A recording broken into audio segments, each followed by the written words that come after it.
days before the regular season begins, become the NFC East betting favorites when the Cowboys had that distinction all summer? The answer is simple. Caesars took a wager from a very respected bettor and thus adjusted its odds accordingly. But another bookmaker told me he's seen steady Philly backing for a while from both sophisticated and unsophisticated bettors.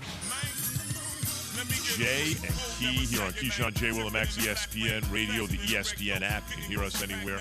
Made persuasive arguments in the last segment about which quarterback is under more pressure in the NFC East now that the Eagles are favored to win a division.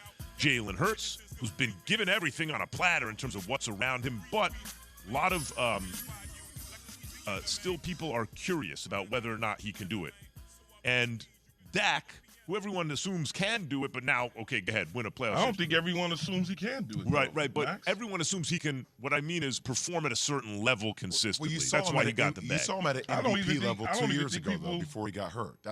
You don't think people think Dak is a good quarterback at least?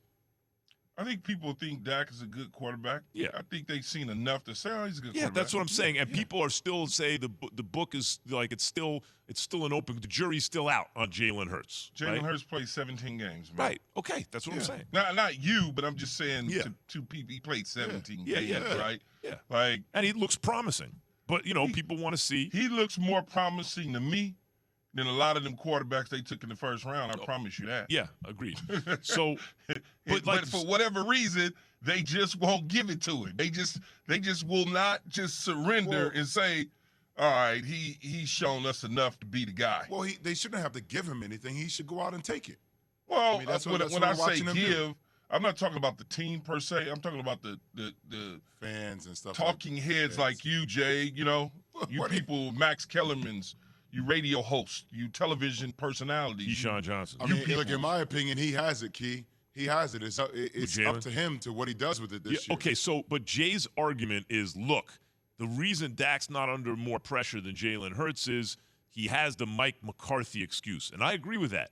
I do think that if they don't win a playoff series, people are going to point to McCarthy first. Then they're going to get a new coach, and if they don't win a playoff series that year, first year with the new coach. So he has a little runway. See, I don't think the first year with the new coach is going to give him any runway. I think the first year with the new coach is going to say, well, we got rid of the other coach, we get the same results. Yeah, maybe. I still think it's still a year removed, though.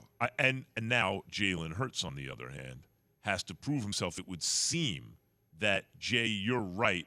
There's more pressure on Jalen Hurts. It is a close call for me. I actually am going to say Dak Prescott because the stakes are higher for Dak. He's already had, even though you're right, he's going to have some runway, but the stakes are higher. It's the Cowboys. All eyes are on him. He's been in the league a long time. They have the owners. They're going, we have to make a deep playoff run. If you don't win a single playoff game, that is a disaster for them.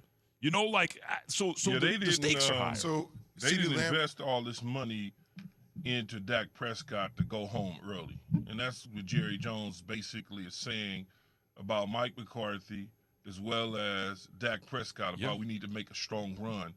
They did this because it was the right thing to do, which is pay him. Because at the time that they paid him, they didn't have any other options at the quarterback spot. I know a lot of people were talking about, would you trade Dak Prescott for Deshaun Watson? It's the same guy. Would you trade this guy for that guy? Would you go get Jimmy Garoppolo for Dak Prescott? It was all those sort of things. The Cowboys wasn't doing nothing but going to pay their franchise quarterback because at the time he was playing at a certain level and you felt good about who he is. And I still feel good about who he is as a quarterback, but he's got to take them further than what they've been in a long, long time.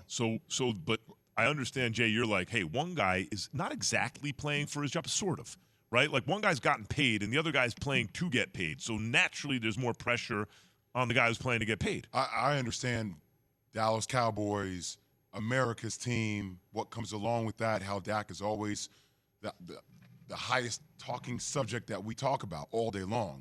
But I'm also a realist, right? So we talk about Tyron Smith being out. Like that's a huge loss for them.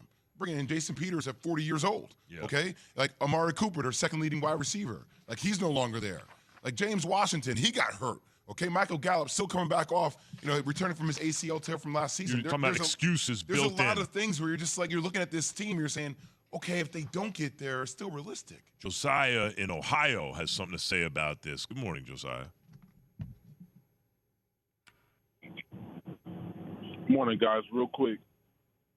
Naturally, we want to expect a lot out of Jalen Hurts, but I don't think he has as much pressure. If he has a good season this year with all the weapons around him, then it'll be the natural pressure that the media likes to put out on people. But for me, it's Dak Prescott. Because since his rookie season, he's been the player that we know him to be. He's been capable of getting his team to the playoffs, throwing for 3,000, 4,000 yards, 20-plus touchdowns. So I think the pressure is more on Dak Prescott than it is Jalen Hurts. And also, I'll say this and then I'll just leave it alone. When he didn't have any pressure on him at all as a rookie, he had 23 touchdowns and 4 interceptions. After that, he went to 13 interceptions, 8, 11. The year he got hurt, he only had 4, and then this last year he had 10. It's just confidence is a big thing. So for players out here, obviously everybody getting these $100 million contracts, it's expected when you're giving up that much money. But, I mean, when he didn't have the contract or any expectations, that's I'm going to say that's a 5-to-1 ratio or touchdown to interception ratio. No, I get the point. So, Josiah, I think that's an interesting point.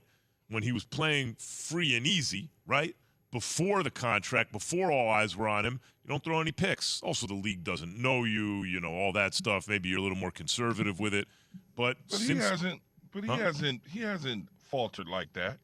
Dak Prescott hasn't faltered like that. He's still, statistically, he's still where he's always been.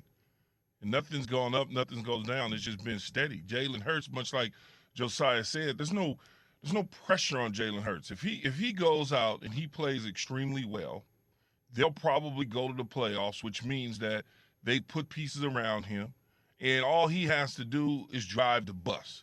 Last year he drove the bus, and every now and then he changed lanes. But they got to the playoffs second half of the season. They were much better because they figured out what type of player he was. But Key, So there's pressure on him. How about the There's alternative? pressure. How about the alternative? When if he regresses this year and they don't win the division and maybe they don't get to the playoffs? Or Key, he needs to make a regresses couple of this throws year- he doesn't make, and so they don't. You know what I'm saying? And the If he moment of truth. regresses this year, Jay, that means he's had a bad season. I understand.